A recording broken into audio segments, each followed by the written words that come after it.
Hello, hello, hello, and welcome to another episode of The Late Shift. I am your host, Suleiman Steele. Thank you for joining me yet again.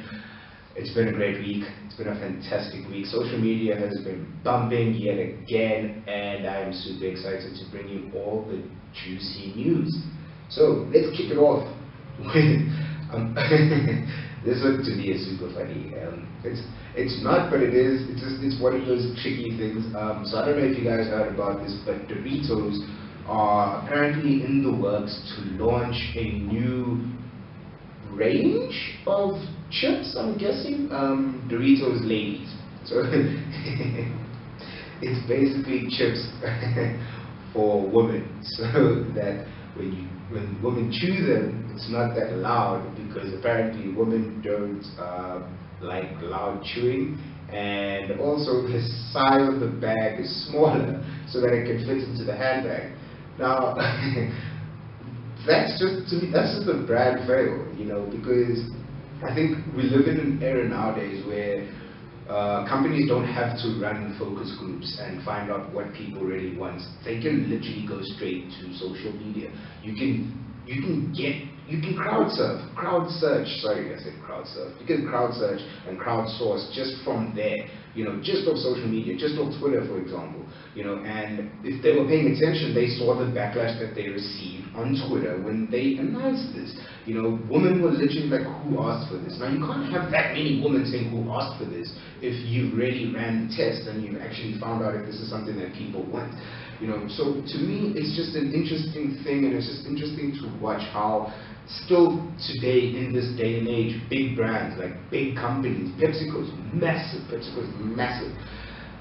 How can they make an error like that? To me, that's just, it doesn't make sense. There is, and I'm going to be 1000% honest here. I think that this is just a money grab. I feel PepsiCo is looking and they're watching everything that's happening within the women movement and within that space, and they're just trying to take advantage of it. This is exactly what they're trying to do. We saw Pepsi do this last year with Kendall Jenner. Pepsi, stop it. You guys, it's wrong. You guys you're not paying attention anymore. You're just trying to jump onto what's trending and what's happening, and I'm sorry, it just doesn't work that way. So that is not cool. Speaking of big brands and big companies, last week Sunday was the Super Bowl. I know that as South Africans, not all of us are into the Super Bowl. It's not really our thing, but it is to me. I love the Super Bowl. Obviously, one of the reasons I love the Super Bowl is the Patriots. Tom Brady, my favorite quarterback. New England Patriots, my favorite team. Unfortunately, we lost. That is what it is. It sucks, but we'll be back next year because, we always get invited to the Super Bowl. It's just what happens. Like, I don't understand what the issue is exactly.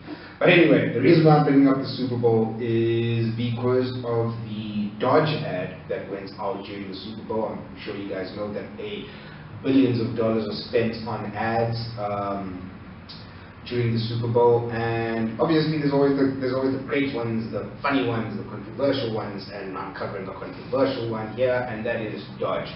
So they basically decided to put the voice of MLK, Martin Luther King Jr., over their ad for their new pickup truck.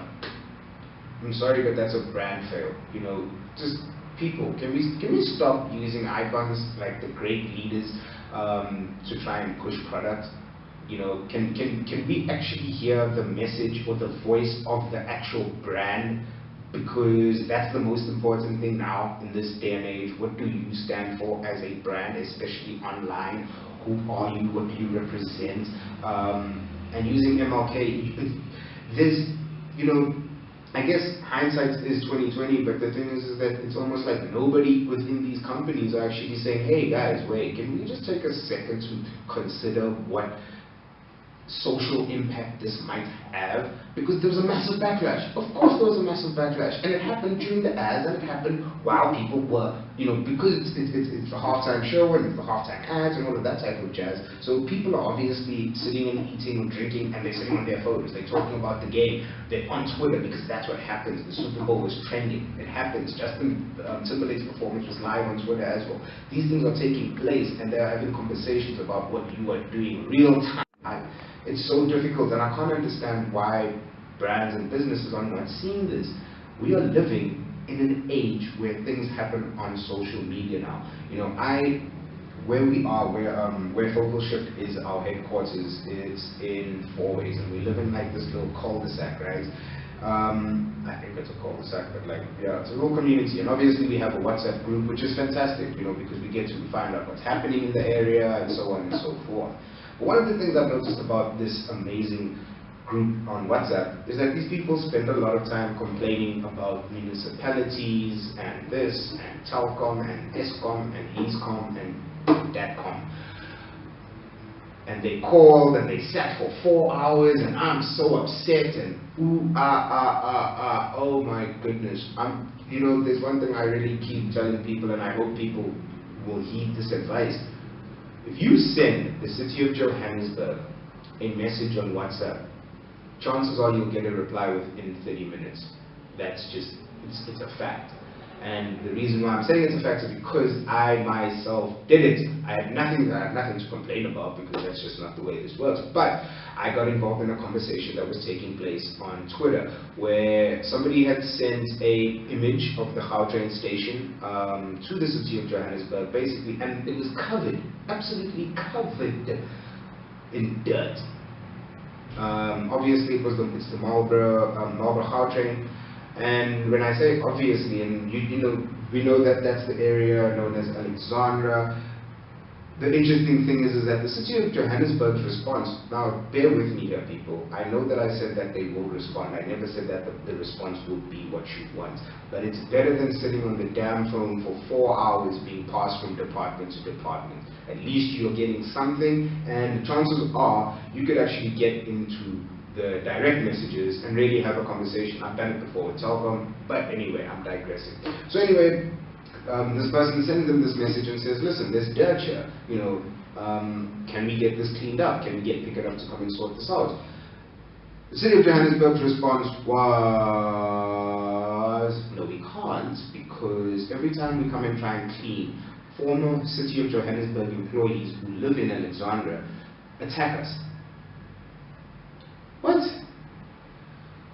Okay, my thing is, firstly, whoever responded for the city of Johannesburg, what in the world were you thinking about when you sent that message? Because there has to be, we have literally here on William Nicol, where our offices are based, every morning I think it is, Metro Police standing, waiting to collect their donations for the day.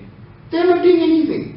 Can we figure out a way to get the resources put into a place like Alexandra where we can just get that cleaned up?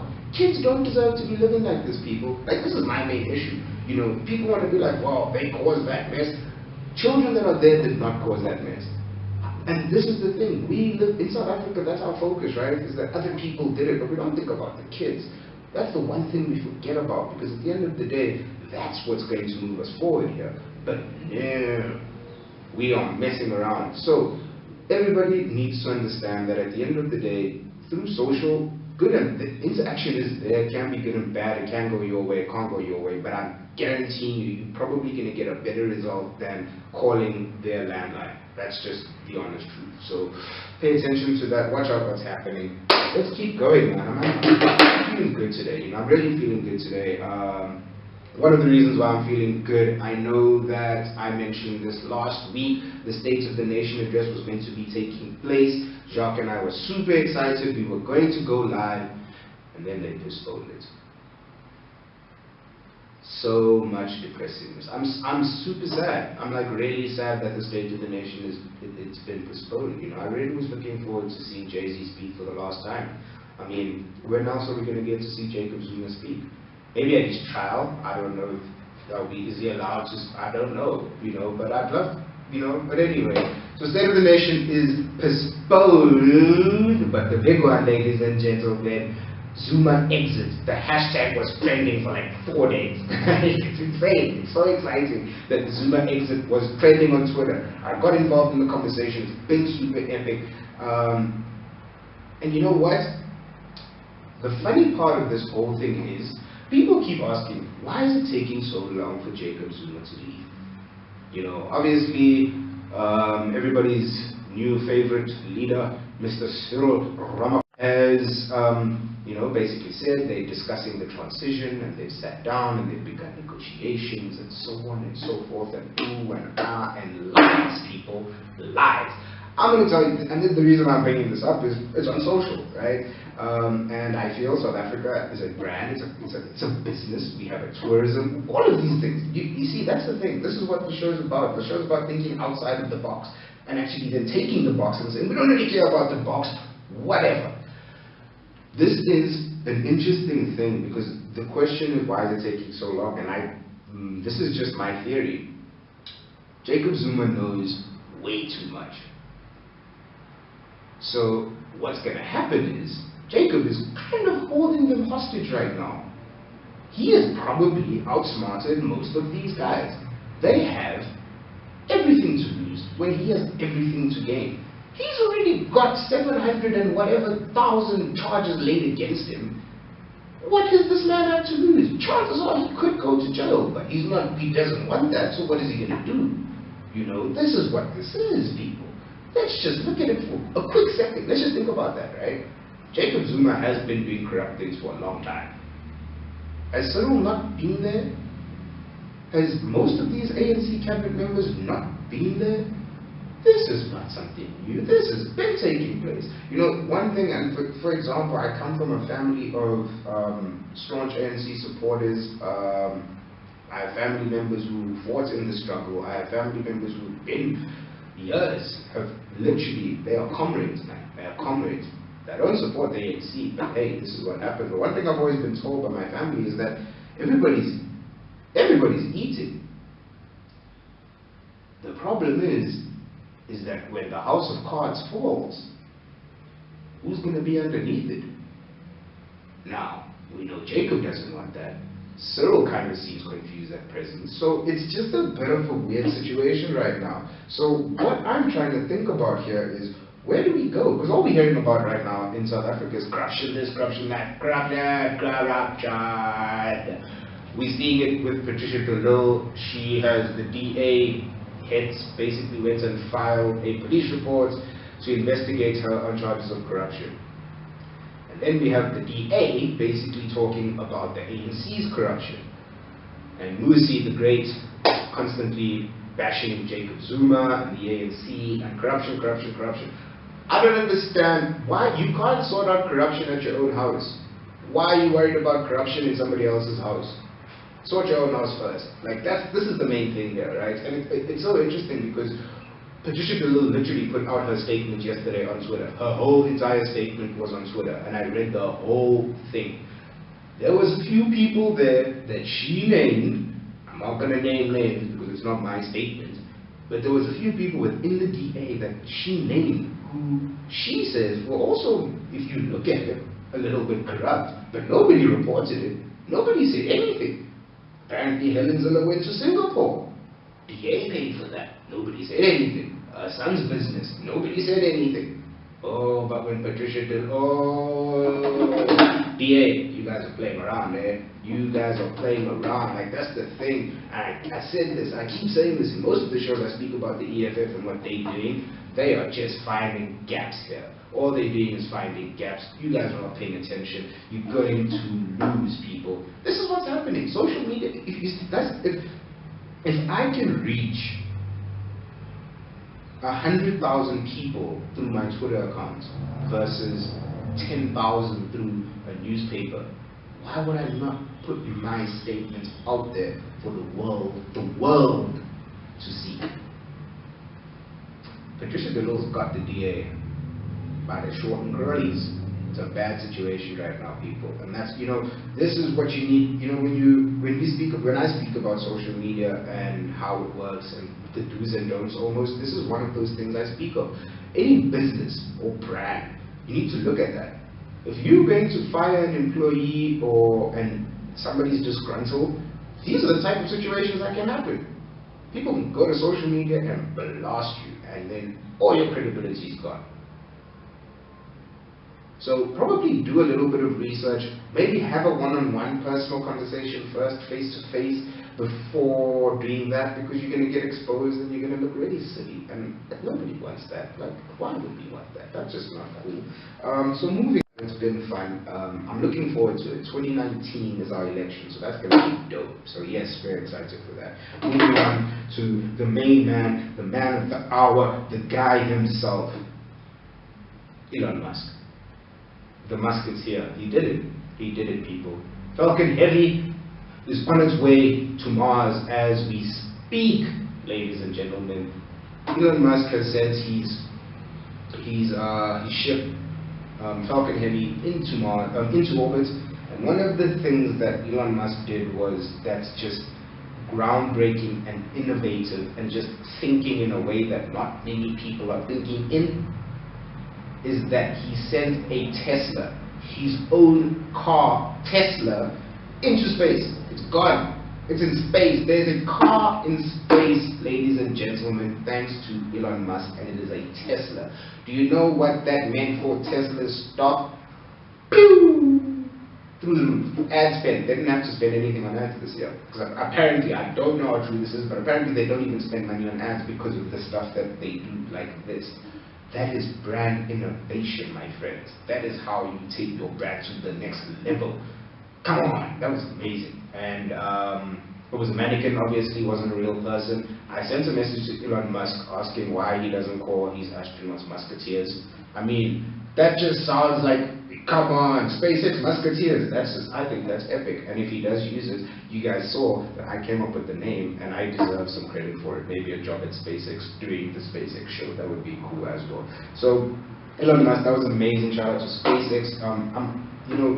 Innovation is the way in which we're going, and challenging the norms is exactly what people need to be doing, brands need to be doing, businesses need to be doing, but in a way that is going to push humanity forward. One of the things Elon Musk said is that this is going to change the way we travel to space.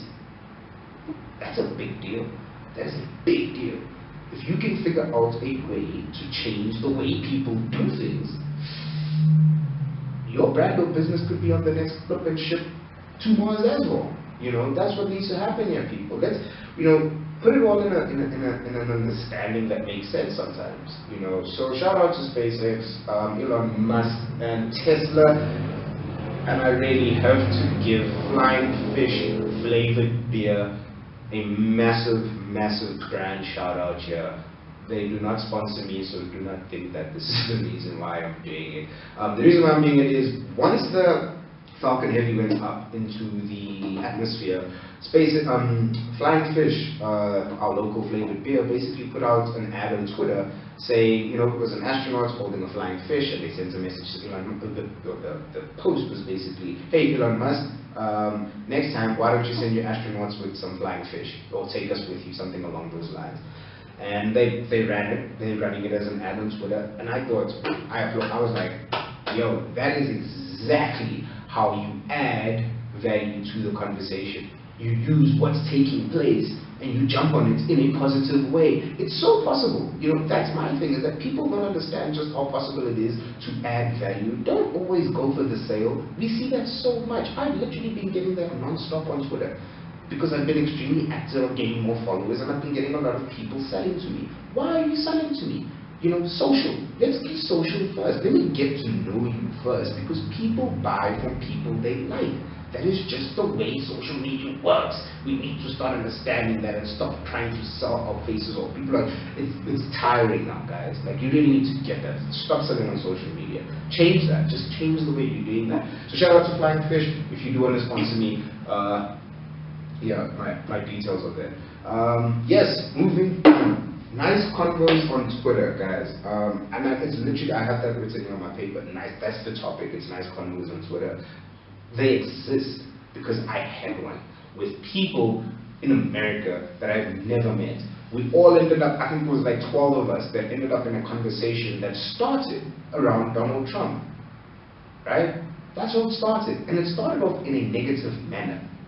But then we flipped the script and realized, hold on, we have a lot more in common than we do against each other. And the one thing that we were fighting was Donald Trump. But then things just shifted. It just was weird. It was crazy. But then all of a sudden we started talking, and we had a great convo, got to know each other. And I think 3 of the people are actually from Texas. They live in Texas, and they're going to have a barbecue this weekend, and I'm not going to be there. create a social space where, you know what, we were having one conversation and we moved on from it into a space where, hey, I actually like you. I like your views. I like what you're saying. It doesn't always have to be negative on social media, ladies and gentlemen. It's really not, and especially on Twitter. If you use Twitter in a way that is positive, if you think about it like this, if you walk up to somebody in the street and you punch them in the face, what do you think is going to happen? They're going to punch you right back. But if you're walking in if you're in the street and you smile at somebody, chances are they'll smile back. That's social media. If you're nice to someone, they'll be nice to you. If you're mean to someone, they'll be mean to you. It's basics. It's like primary school basics. Alright? So it's just pay attention to these things, guys. You know, and speaking of Donald Trump, I don't know if you guys saw the video. You have to see this video of Donald Trump's hairs. I'm going to call them hairs because, man, that's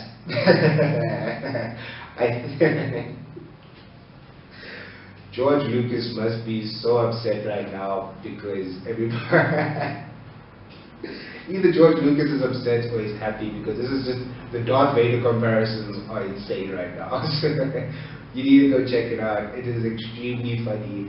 It's all over the internet. Go into any social media platform and you can find it. It's extremely hilarious. Moving on to my great favorite rapper out now, Mr. Drizzy Drake, Aubrey Graham. Oh, what a week Drake had. What a week.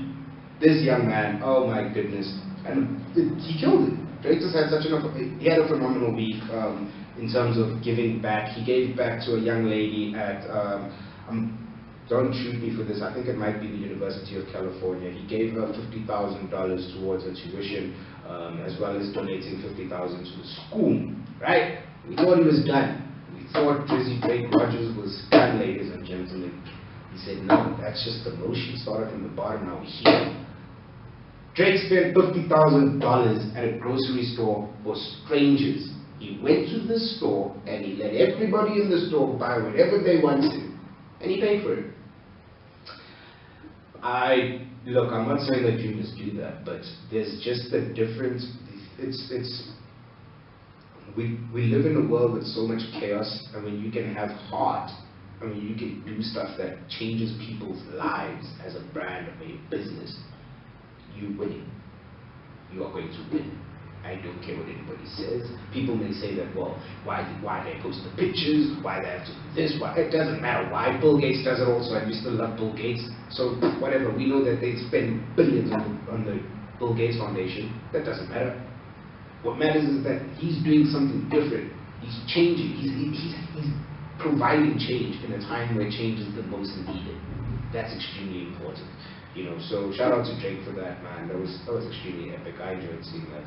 It's always nice to see heartwarming things on social media. You know, it's always good. It's always lovely to see that. And speaking of heartwarming things, the great Quincy Jones. Oh my goodness! I don't know if you guys saw that interview that Quincy Jones did with Vulture.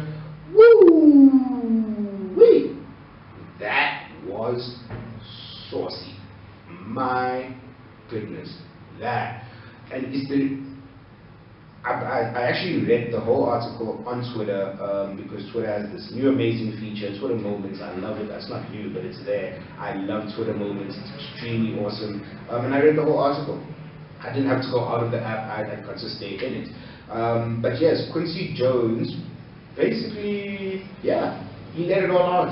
He let it all out, people. He said Michael Jackson is a thief, and he's selfish. He stole Billie Jean. He said the Beatles are garbage. He said Marlon Brando and Richard Pryor slept together. I have no idea how this interview even happened, but anyway, I'm bringing it up because it trended. It trended for like this whole week. It was trending, and I had to talk about it, you know, because it was such an interesting article, and it was, you know, besides the controversy of it all, and the controversy in terms of what he said, he really said some great things. You know, he spoke about some amazing things. He spoke about, you know, and this man's been around for a long time, you know, so he spoke about managed to create a social space where, you know what, we were having one conversation and we moved on from it into a space where, hey, I actually like you, I like your views, I like what you're saying. It doesn't always have to be negative on social media, ladies and gentlemen. It's really not, and especially on Twitter. If you use Twitter in a way that is positive, if you think about it like this, if you walk up to somebody in the street and you punch them in the face, what do you think is going to happen? They're going to punch you right back. But if you're walking in the street and you smile at somebody, chances are they'll smile back. That's social media.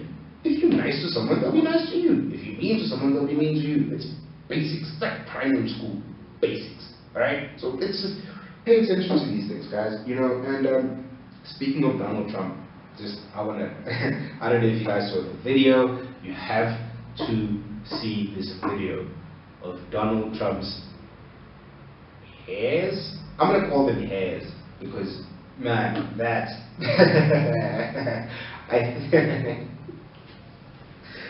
George Lucas must be so upset right now because everybody either George Lucas is upset or he's happy because this is just the Darth Vader comparisons are insane right now. So you need to go check it out. It is extremely funny. It's all over the internet.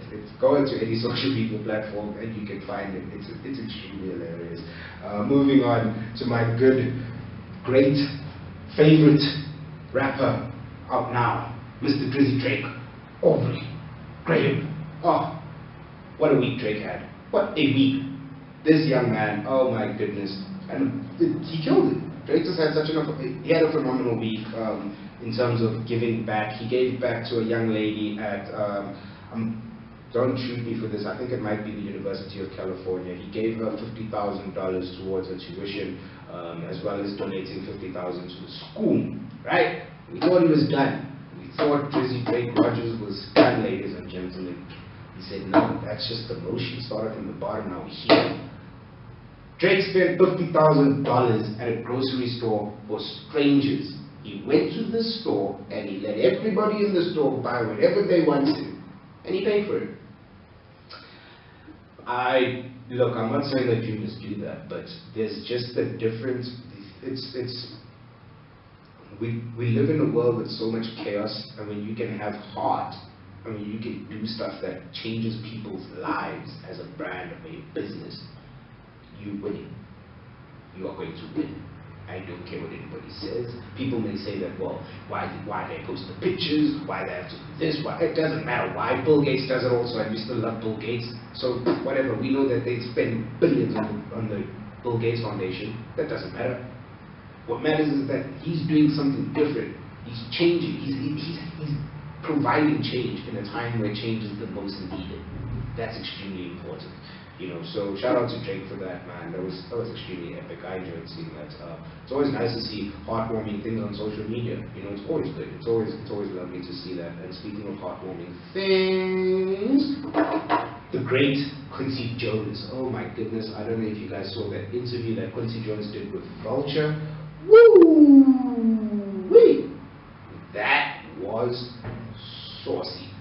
My goodness, that. And I actually read the whole article on Twitter because Twitter has this new amazing feature, Twitter Moments. I love it. That's not new, but it's there. I love Twitter Moments. It's extremely awesome. And I read the whole article. I didn't have to go out of the app. I got to stay in it. But yes, Quincy Jones, basically, yeah, he let it all out.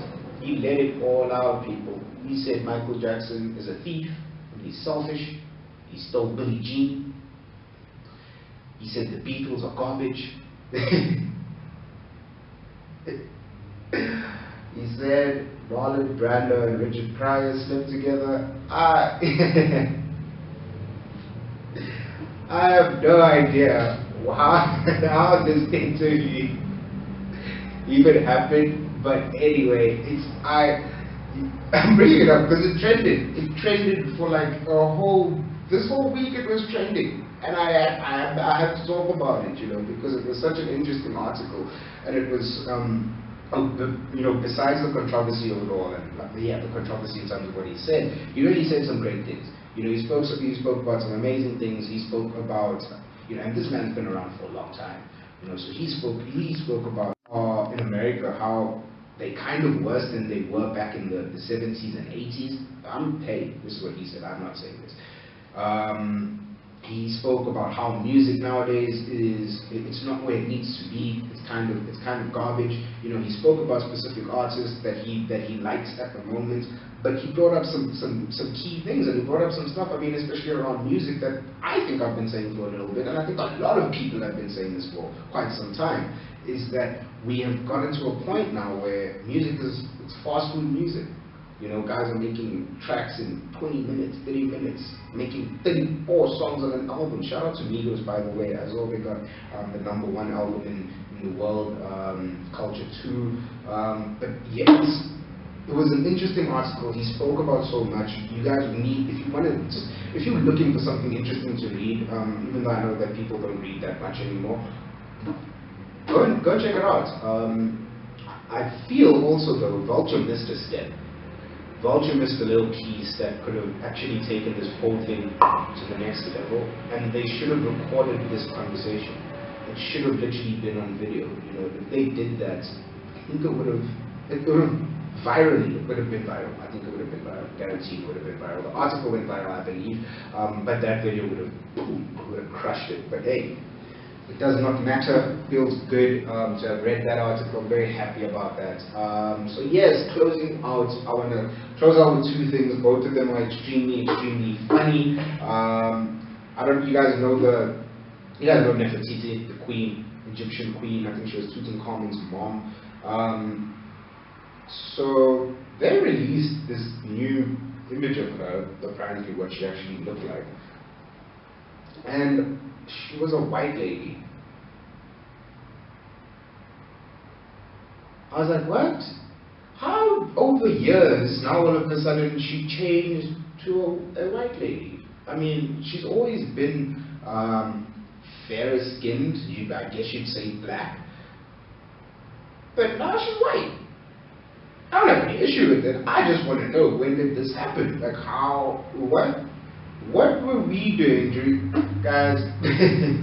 Oh my goodness, the internet. The internet can be crazy sometimes. But yes, Nefertiti, that was flippant. I thought that was hilarious. I don't know if you guys also saw Cheddar Man. That also trended. Found in the UK a black man with blue eyes. Yeah, Britain. Yeah, Britain. What you gotta say now, Britain? Yeah, what now? Awkward, isn't it? So, those are two things I found really funny this week. So yes, thank you for joining me. Heading out for the week, going forth, is use social for that part. The first part of the word social media, use it for that part. Take the media out of it and use it for social. Try and socialize with people. Try and get to know people. Try to stop selling to people on social media. Stop the sale. Because at the end of the day, people aren't biting for that anymore. So yes, stop the sale. Focus on building relationships online with people who could be potential customers, who could be potential brand ambassadors, who could be potential influencers. So yes, pay attention to that. Focus up. Have a great weekend. Have a great next week. And I'll see you next week Friday, ladies and gentlemen. This has been The Late Shift. I am your host, Suleiman Steele, coming to you live from Focal Shift headquarters. Thank you very much for your time. It has been an amazing show.